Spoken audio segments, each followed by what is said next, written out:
Welcome to Modern Animism Radio. I'm your host, Laura Giles. It's just after Halloween and the U.S. election. We're coming to the end of Mercury in retrograde, a full blue moon, and we're still in COVID. So lots of liminal energy turning things up.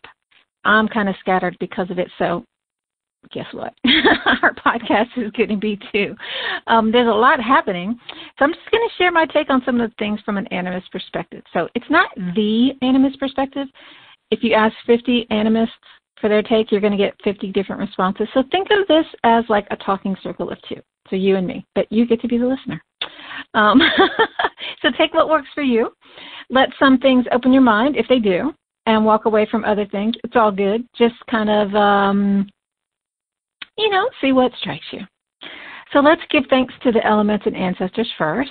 I acknowledge and thank the element of earth for giving us food, so many good harvest foods right now, a home, stability, a strong foundation, a sense of belonging, and our community. I just thank God for our community.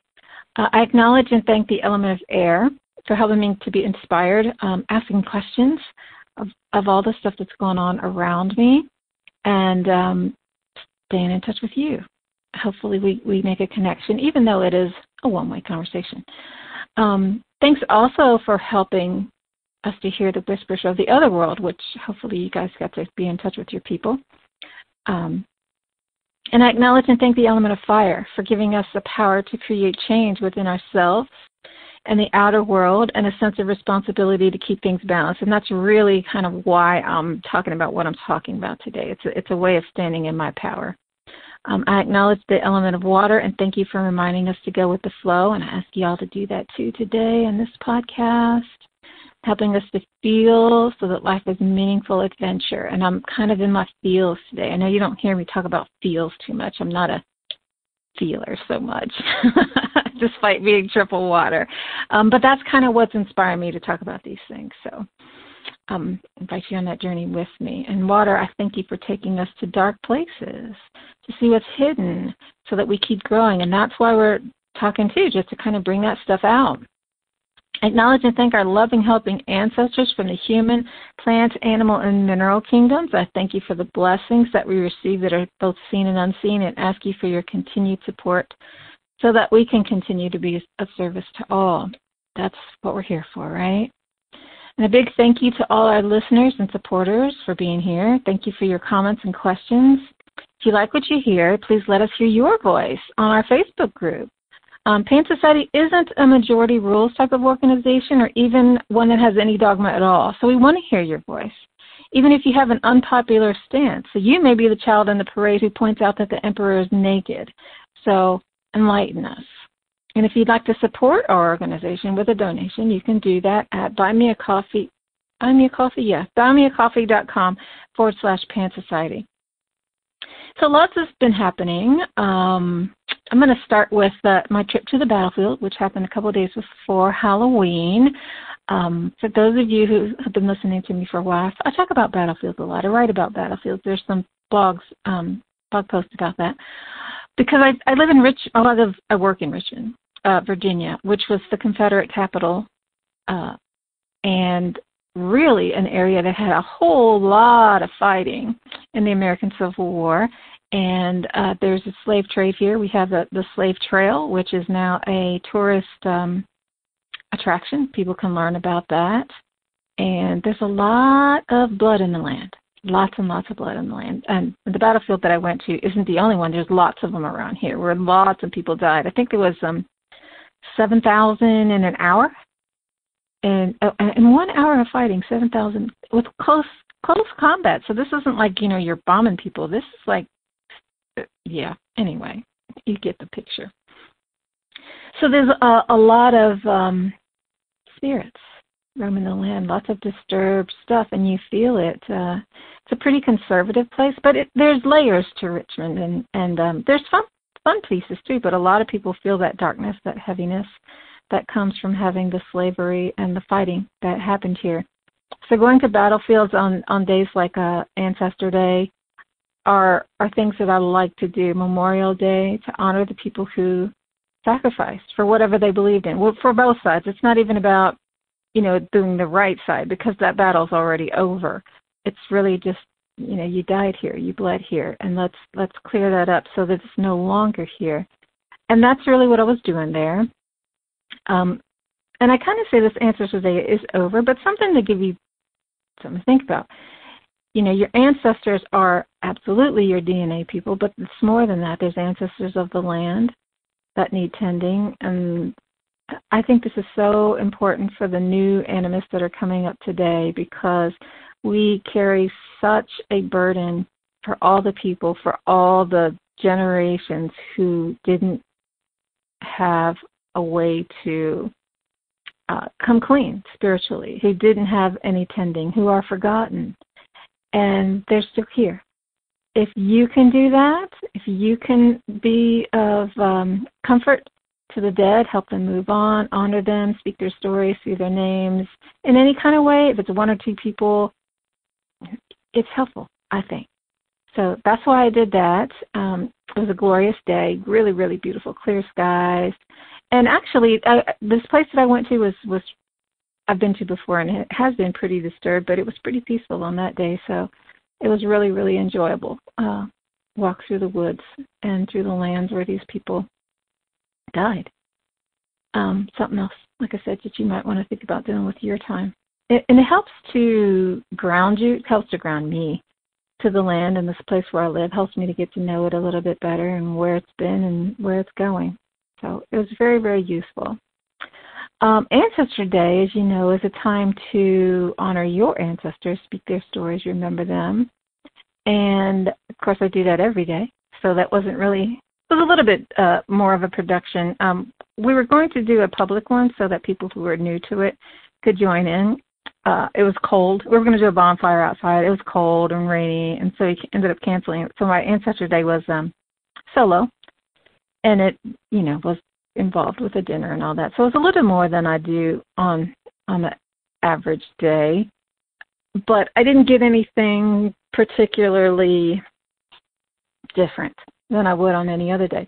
But something cool did happen that I want to share with you, because who knows, it could happen to you if you start to explore animism and kind of open up to what's available. So went to sleep that night and wasn't really expecting anything particular to happen. And I was awakened in the middle of the night really abruptly, and I was in a really deep sleep. And I'm a lucid dreamer, so I don't always know when I'm awake and when I'm asleep if I'm in the bed. Somebody else's ancestors came to me and talked to me for a long time and lots of details. And it was a very vivid, really colorful, really interesting experience. And the next day I told this person about it, and it's very, very meaningful to him. So this actually happens to me with two friends whose mothers that I knew when they were still alive, and they will come and give me messages for their, one's a son and one's a daughter. And I think it just happens because I'm more receptive and I'm open to the message, and, they get it to where it's going however they can.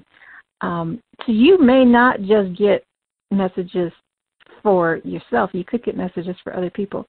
And if you're not ready for that, open for that, it can be kind of a scary thing. So I think it's something we need to talk about, just to kind of put it out there, like this could happen. Yeah. So it was a really cool experience for both of us, especially because I didn't know this person, and it's neat to get things validated when you tell them this is what happened, this is what happened. So really neat. I'm sure that happens to other people too. Another thing that's going on is this election. So I'm actually recording on Monday, and this is going to play on Wednesday. So from where I'm talking, the election hasn't happened yet. There's lots of worry, and people are just like, blah, blah, blah, blah, blah. I voted already. I think a lot of us have voted already, done the early voting thing. So I'm not going to be in that madness. I am not listening to the TV. I mean, I know what I think. I don't need to research anything. I don't need to hear people hating on each other. It's just really, really anxiety-provoking, isn't it? And I really I'm uncomfortable with the way that politics infiltrates well, maybe it doesn't infiltrate. Everything's connected, so you can't say it infiltrates. But the way that it exposes core beliefs. Because if we say that we are about love and unity, and then we let politics divide us, are we really? I think that is a way of seeing into your shadow and seeing what provokes you and what you respond to.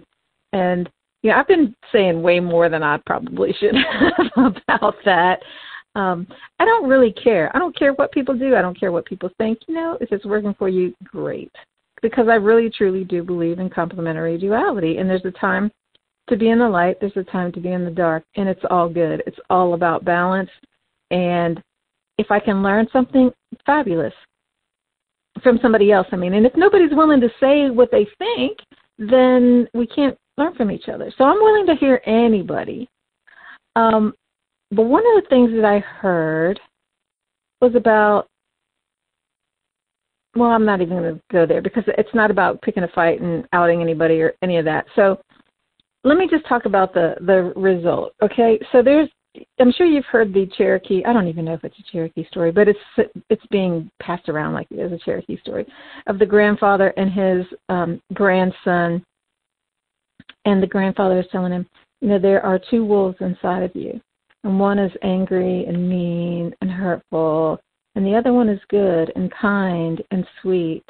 And they're fighting. And the little boy says, well, which one will win, Granddaddy? And Grandpa says, the one you feed.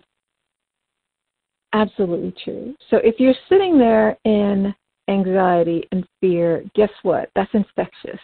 So it's going to grow in you. It's going to grow in the environment. It always is because of the yin and the yang. Whatever exists there's its opposite, always. So where do you want to stand? You can look at anything and decide it's this or that, and you're right. Or you can change your mind and see the other side. You're still right. Same coin. Two sides, same coin. That's what I'm talking about. So so what do you want to do with that? Let's say that you're seeing all this strife and pain and this and that exists. I'm not denying it. If that's hurting you, that fire inside of you, fire energy, you know what that's about? It's about doing something. So how about doing something about it? You can help somebody. And helping somebody is not about pointing fingers and blaming and calling other people out. It's about you. That's why we have sovereignty first. What are you going to do about the feelings that are hurting you? If it makes you feel better to protest, protest. If it makes you feel better to write a poem, write a poem. If it makes you feel better to call somebody else out, I'm like, wait a minute. Look at yourself first. If something's pinging you about somebody else, look at yourself first. That's why you're reacting to it, because there's something in you that's not addressed. Call that projecting. Everybody's everybody else. Everybody's a mirror for everybody else. And that is what really keeps me balanced, that's what I do. So I'm not like saying, hey, y'all do this. This is what I do. So if it helps you do the same thing. When I'm pinged, I'm like, okay, what's in this for me? And sometimes it's really, really, really, really, really hard because it looks like the other person is just being the biggest jerk ever. How could this have anything to do with me and the way that I'm seeing things? But if you look hard enough, I promise you, you will see it. And lots of things have been tweaking me lately. So I've been doing this a lot. So I'm not talking abstractly. It helps. It really, really, really helps. So all I'm going to say about that, if the election's bothering you, I don't know what's going to happen. Somebody's going to win. I don't think a whole lot's going to change, honestly. It hasn't forever. We've been a two-party system forever. Not a whole lot changes. But we can be the change. We can be the change by leading with love. We influence so many people. How many do you have in your sphere of influence? If you have kids, all of them, certainly. If you have a workplace, you have influence there. If you have a family, you have influence there. So let's say that you influence two people, just two, to be more loving today. Makes your life better, doesn't it? Just for one day? What if you did that again and again and again and again? Have a good day every day. Is that enough? No, just two people. And they go out and do it to two other people and two other people. That's how pyramid schemes Get started. You get to, what does it say? Each one teach one. Do that. So another thing that pinged me, I'm going to keep it moving, right, is about costumes. So lots of people were in costume for Halloween. That's what we do, right? And it doesn't bother me at all if somebody dresses up as a farmer or a nurse or a Cambodian farmer or a geisha, because it's a costume. It's a role for Halloween. So I don't get upset about the cultural appropriation thing when it's in that context, because it's just for fun. It's not like you're making fun of people. You're just dressing up and having a little fun, right? But one thing that I don't particularly like, and this is my tweak, so I'll take responsibility for that, is when people call other people's clothes costumes.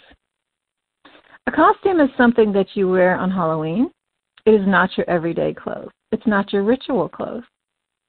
It's not your ceremonial clothes. And it is really disrespectful to wear ceremonial clothes in a non-sacred environment, particularly if you don't know what you're doing. I saw, this is kind of the same thing, kind of a different thing. So when we have ceremonial clothes, generally speaking, this is not always true, but generally speaking, a lot of thought goes into its creation. So what is it made out of? What does it look like? Sometimes the what does it look like is traditional. So something's handed down from family to family, your clan, it's part of your clan. Maybe it's the colors. Maybe it's the way that it's adorned. Maybe it's the pattern. That is, like if it's a woven thing, the pattern that, like a tartan. And you can identify the clan by the weave or something like that. So you just can't, when you go and you just, I'm going to make this thing, or I'm going to buy this thing. It's like, okay, number one, you don't know what you're doing. There's a whole lot that goes into it, and if you just take it and don't give it the reverence and respect, but it's like what I was talking about in my YouTube video. I have 2 YouTube videos about unnaming. You're unnaming things. And if you're in a position of having more power, then you can just erase it.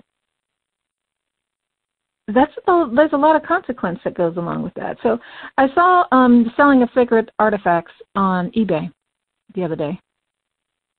Sacred artifacts from my culture. So this is why it's like, and the way that the description of it, the way that it was being sold, told me absolutely that the seller had no idea what he was doing. So this was a object that was enlivened with, one of them was enlivened with a god. So the god lives in that, which is totally idolatry, but the god lives in the object and is there as a protector for the family. You can't just sell that. There's a lot of responsibility that goes along with having that. You have to care for that. It's a god. It's not a god, but the object is embodied with the god. And the other thing was, it just hurts so much to even talk about this. It's just wow. The other thing was it's kind of the same thing, but instead of a god, it was the ancestors. So it wasn't a shrine, but it was something like a shrine, where the object was embodied with the spirit of the ancestors, and it was being sold online. You can't just buy and sell somebody's ancestors. If you have an object like that, it requires care. And you can't just go out and make one in China and just, that's definitely not the same thing, because usually these things are hand carved and they're done with detail and love, and every single stroke that goes into it is a prayer. It's sacred. And I see a lot of people a lot of people are drawn to animism, and because of the connection, I think, the connection to the land, the connection to each other, the connection to spirits, And when you do these kinds of things, you're killing the connection that you say you want through your ignorance. So animism is for everybody. Everybody is welcome. But if you're not within your own culture and you're not doing something that you don't know about, then my suggestion is kind of, hang back and learn. Be careful what you're doing. And God knows I've made mistakes too. I've traveled all over the world. I love going to other cultures, any cultures, modern or not, Eastern, Western, doesn't matter to me, and kind of getting to know the people.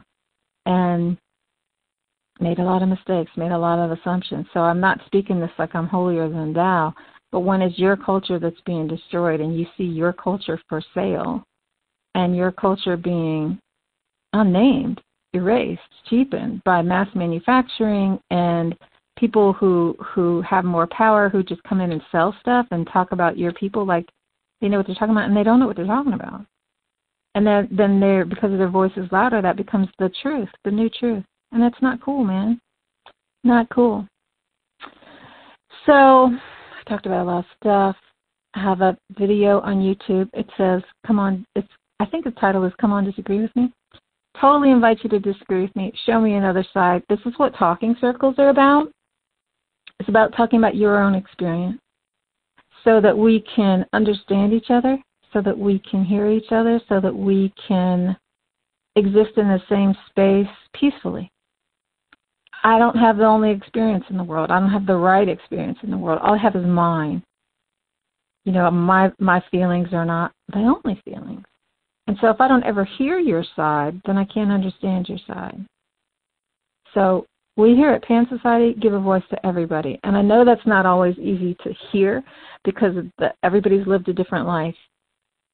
Some things have happened to you that are really hurtful and are still painful. Some things have happened to other people that are still painful, and it's hard to hear people talk about it because it brings up that pain inside of you. But unless we can tolerate that, we can never be at peace with ourselves, at peace with each other. And there's a big picture. If we don't see the big picture, we're never going to get out of the small picture. And that's what we mean by sovereignty and connection. Sovereignty is the me, connection is the we. It's not easy to be in a place where both of those things exist in balance. That's what we're striving for. That's why we're here. So you may be here and you hear somebody say something, you're just like, oh my God, I can't believe they said that. It's going to happen. Trust me. Maybe I'll do that. But what we're not going to do is tolerate abuse. We're not going to let somebody hit you, attack you, that kind of stuff. That's not cool. We got to have respect. We got to have mutual love. And I hope that we're creating that. If we're not, let us know. Give us your suggestions on what we can do better. I'm totally open to that because we have a vision for Pan Society. And we need different types of people, and we need to hear different types of voices and things that are just totally off the wall. I love off-the-wall stuff. And even though I come across as really strong and opinionated, like I know what I'm talking about, I will turn on a dime if you give me some other information that I hadn't considered before. I really like doing that. And I like encouraging you to do that. Stay flexible like water. I talked about that recently, too. So do appreciate you listening. If you want to deepen your practice of animism, come and join us on our private Facebook group. Let's chat. Let's get to know each other. There's all kinds of things in this world I've never seen before, never heard about before. I'd love to. Love to learn from you. Love to help everybody expand and grow. So let's just do that together. And we'll get through this election thing and this COVID thing better than we were when we came in. That's my goal. So sending gratitude to the elements and our loving, helping ancestors for being here. I thank all of you for joining us on this edition of Modern Animism Radio. And please consider donating, as we do need your financial and emotional support. And if you would like to donate, you can do that on our website at pansociety.net. Thanks so much for being here. I'm Laura Giles for Pan Society. See you next week.